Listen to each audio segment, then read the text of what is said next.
follow your passion first. First. When I retired from the game, I sat there asking kind of all the wrong questions. What's the biggest industry I can get into? And it's all the wrong stuff. And you got to sit there and ask yourself, okay, what am I truly passionate about? What do I enjoy doing? And when you feel that way, honestly, you feel like you have never worked a day in your life. It's the most fun thing in the world. You get up in the morning excited about what you're doing. And you got to be really honest with yourself about it. If you wake up in the morning and you're dreading going to work, dude, do something else.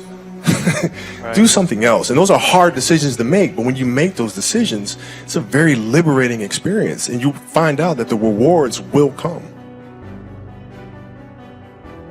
You'd be surprised. Like some people, like my kids at 2 could do a lot of things. Right? At 2, I could dribble a basketball. I could shoot a basketball on the Nerf hoop at the house. And I would go to practice with my father.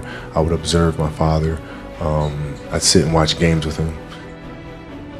Well, the passion came from the love for the game. I loved everything about it. Like the smell of the ball, the smell of like brand new sneakers, and like the sound the ball makes when it hits the ground. Ball going through the net, like all those things I love. And so the passion comes from that, because once you have that love, you just want to be a part of this thing all the time. I was born to play basketball, you know what I mean? And I played a lot of different sports, but nothing brought me the sense of peace and of escape, that the game of basketball did. That sports has for life. Sports is the greatest metaphor we have in terms of dealing with life. Because, even if you listen to music will give you guidance, right? That you can then meditate on and think about how you would apply it. In sports, you have to apply it in the here and now. You're faced with challenges moment to moment. You're faced with pressures and anxiety and communication or the lack thereof and all sort of stuff. Like, it's in the moment. So you have to live it. And when you practice those things, you become better at it. But I just feel like in this day and age, our children have become less imaginative about how to problem solve. And parents and coaches have become more directive in trying to mandate or give orders or teach kids how to think and teach kids how to behave and tell them how to behave versus teaching them how to behave.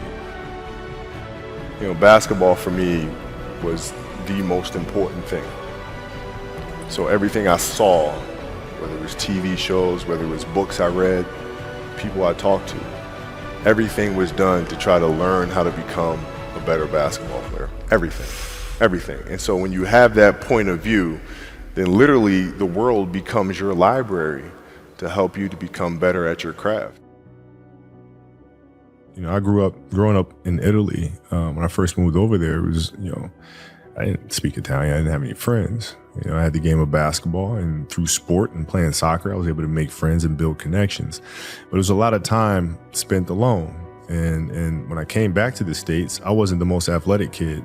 I was really scrawny, like really, really skinny, and had like major knee issues because I was growing. So I was the dorky kid with high socks and big old knee pads. I had to look long term.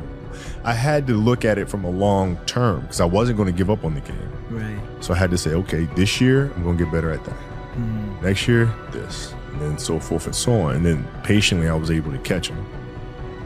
It's just piece by piece, and it's the consistency of the work, which I feel like a lot of parents are missing today because we're not teaching that to our kids. We tend to say like kids don't want to do the work, but in reality, it's when we're failing them because we're not leading them the right way and teaching them, how to fish. You know what I mean? And so like the consistency of work, Monday, get better. Tuesday, get better. Wednesday, get better, right? And you do that over a period of time, not like 1 month or 2 months. It's 3, 4, 5, 6, 7, 8, 9, 10 years, and then you can get to where you want to go. If your job is to try to be the best basketball player you can be, right? To do that, you have to practice, you have to train, right? You want to train as much as you can, as often as you can. So if you get up at 10 in the morning, train at 11, right? 12, say 12, train at 12, train for 2 hours, 12 to 2.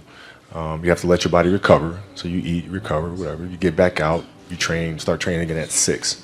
Train from 6 to 8, right? And now you go home, you shower, you eat dinner, you go to bed, you wake up, you do it again, right? Those are 2 sessions.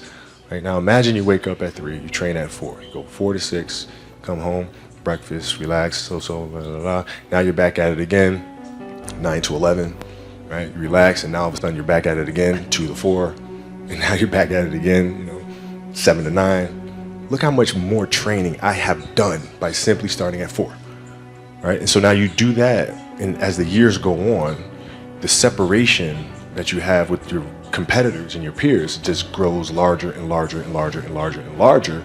And by year 5 or 6, doesn't matter what kind of work they do in the summer, they're never going to catch up because they're 5 years behind. Right? So it makes sense to get up and start your day early because you can get more work in. I expected to win. Like I expected us to win championships. I expected us to win 5. Quite honestly, I expected us to win 8. And so when you have that vision in sports, it's a direct competition. Like I know how hard they're working. I know how hard we're working. I know what their strategy is. I know what ours is, So it's a little different. So when we went in the NBA, it was like, yeah, we expected to do that.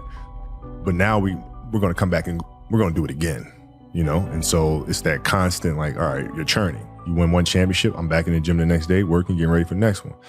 Now, it's different because it's not about the awards. You just wind up trying to create something that's going to inspire someone that hopefully, through that inspiration, they can inspire somebody else. And what I've come to learn as my career went on is that's more significant than any championship. Is how do you connect with somebody that can then connect with another? And then with whether the awards come or not, that's for, the Academy Award body to decide. Yeah. But, like for us, it's just to try to create things. The Mamba mentality simply means trying to be the best version of yourself. That's what the mentality means. It means every day, you're trying to become better. And it's a constant quest. It's an infinite quest.